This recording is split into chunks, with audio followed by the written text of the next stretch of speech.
Hey, what's up, cool kids? John here from What's Johnny Watching. And today, I'm going to be giving you guys my thoughts on this 4K release from Warner Brothers for The Flash. Now, I don't know about you guys, but when they first made the announcement that The Flash was going to get a standalone movie, I was excited. You know, I liked Ezra Miller as The Flash. I really do. I thought The Flash needed his own movie. He did a really good job in Justice League. I thought he was funny. So, yeah, I was on board with it. And then they also said that Ben Affleck was coming back as Batman, which, yes, I love Ben Affleck as Batman. But then Warner Brothers gave us another surprise by saying that Michael Keaton was coming back as Batman. I said to myself, this is it. I'm in pure ecstasy because I have waited 30 years to see Michael Keaton put on the bat suit and go around and start beating people up. I was so excited. I was dancing around. My wife told me to calm down or she was going to divorce me. And I said, I don't care. This is my childhood. Don't deny me of this. Now, when I finally saw this, yes, there are some major problems with the film, pretty much with the CGI and some scenes in the third act. But overall, I really like this release. I really like the movie. Now, I'm going to go ahead and get into all the positives and some of the negatives and also the stuff that's included on this release. Now, before I get into that, if you're not already subscribed to my channel, what are you waiting for? It's free. It doesn't cost you anything, and I would greatly appreciate it because it helps out the channel. And while you're at it, throw a like in there because likes are free.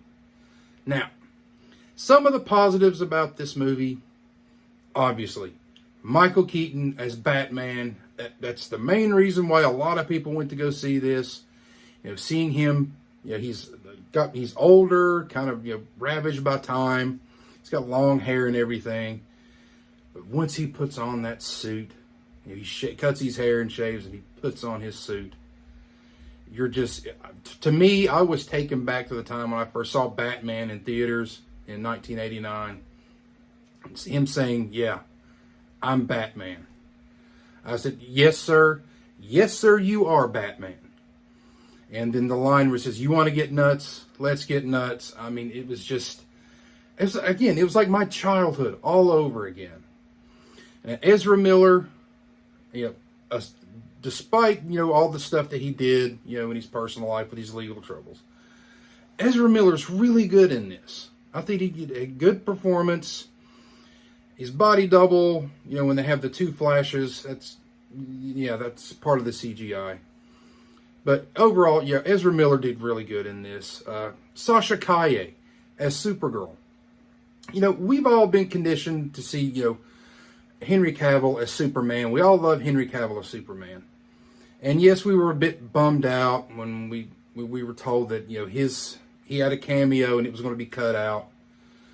But she did an amazing job as Supergirl. She's just kind of like brooding teenager and everything. And she did a really good job. And also the addition, when they brought back Michael Shannon for General Zod. And don't kill me in the comments, but I believe her name is Anshe Trowell. I believe that's how you pronounce her name. They brought her back as Feora. Those are really good performances. I absolutely love those. Now we're going to talk about the bad stuff. To me, the worst thing about this entire movie is, of course, the CGI. The CGI is very, very, very bad in this. There are some scenes, and you know, if you've seen it, then you know the hospital scene at the very beginning when the babies are coming out, and you know putting the baby in the microwave, and Barry eating a burrito. It just looks wonky. It doesn't look right. And I know the director, Andy Muschietti, I believe that's how you say his name, said that, you know, this is how it was supposed to look because, you know, he's using the Speed Force. No, because we've seen what, you know, effects are supposed to look like with, you know, someone who's fast in X-Men Days of Future Past when they did it with Quicksilver. I mean, that CGI didn't look anything like this. But later on, as I watched it, I began to think, if you've ever seen Man of Steel and Batman v Superman, the computer system that is inside, Superman's ship, and also in Batman v Superman, whenever the computer renders anything, it's called, it looks the same. I believe it was called volumetric captioning or caption. It looks exactly the same from Man of Steel and Batman v Superman to the Flash. Like that CGI that's used, except in the Flash it's in color, whereas in the previous two films it's just black or gray. I didn't hate it that much once I started to think about it, but yeah, it is bad. And another thing that I really didn't like about the movie itself was the whole third act. There's a scene with Supergirl and General Zod. And for those of you who've seen it, when Zod explains, why he's there, you're just, no, that doesn't sit well with me, at least to me. Those are my only two really negatives, the big one being the CGI. But overall, I really enjoyed the film. There are a lot of little cameos in this, and one cameo which I didn't even see coming, because I never would have thought in a million years they would have had this particular cameo. And for those of you who've seen it, it's probably the one that we're all thinking it's the same one. So yeah, I enjoyed the film overall. I thought it was a really good movie. It's not the worst superhero movie that's been made. God knows we've got a lot of those. A lot of people said that it was one of the best that's ever been made, and no, it's not. It's not even in the same ballpark as some of the MCU movies or even the earlier DC movies. It's certainly not better than Superman or Superman 2.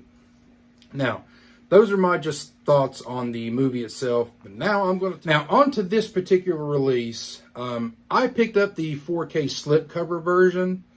Now, I know that there is this version. There is a steelbook, which I believe is only available at Best Buy. And they had this Icon edition, which they sold at Walmart. But I'm collecting all of the 4K 100th anniversary slips from Warner Brothers. I know a lot of people out there don't like the design of it, with the banner. The Evil Dead Rise 4K release had the banner cut off the top of the mother's head. But these are the ones I'm collecting. Now, this release comes with Dolby Vision and HDR10 color grading. I saw mine with Dolby Vision because that's what my TV and my player are set up with. And the colors are actually popping. There's great depth in it. It really stands out with the reds and the yellows. I didn't find any issues with, black crushing or anything, because, some of the movies actually shot in the Batcave and where it's dark, but I didn't see any issues with crush. I found no blooming issues at all within the movie. There's the battle scene at the very, close to the very end where they're out in the desert. And again, no blooming issues that I could find. Now, for the audio tracks that are included in this release, there is a Dolby Atmos track, a Dolby True HD 7.1 audio track, and an English, French, and Spanish Dolby Digital 5.1 track. I have a Dolby Atmos system set up in my house, so naturally I watched it with the Dolby Atmos. And I gotta tell you, to me, this Atmos track did not hit as hard as most Dolby Atmos tracks do on other films. It's not a knock against Dolby Atmos. It's just this one felt a little bit more evened out, a little bit more smooth. I had no audio drops or anything like that. Everything was centered correctly. You could still hear the explosions and the gun firing and everything like that. But honestly, this one felt a little bit more subdued and played evenly. I mean, it sounded great, but I found myself, wondering, do I have this turned up loud enough? Or, it sounded great, but this one just felt a little bit more evened out. Now, for the special features that are included in this, for those of you who've been buying some of Warner's titles, they're really not adding a lot of special features to their 4K discs themselves, because there's really not enough room on the disc, to squeeze in everything. But wow, Warner Brothers actually crammed a whole bunch of stuff on this 4K disc. I mean, you have maybe at least 10 little featurettes on here. I mean, I saw a couple of them. They are just absolutely amazing. You have one where they're, talking about, bringing Michael Keaton back as Batman. And it's called Making the Flash, when worlds collide. I guess it goes from the beginning to the end of production when they're out shooting the film. Everything is really great on here. I love the special features that are included in this. I just wish that they would have added a Blu-ray disc to go along with this. But, it is what it is. Now I'm going to give you guys a peek at what's inside this particular release. Kind of a little unboxing. But so here's the slip itself. You see on the back here, that's where you have your special features. And I'll open this up. It's just the same artwork that's on the front. Get a little bit more detailed look back here at the special features. And on the inside, Warner Brothers just keeps doing this. It's just one disc, which is all right by me. But, again, I wish they would add a Blu-ray disc. But that's the disc that you get with it.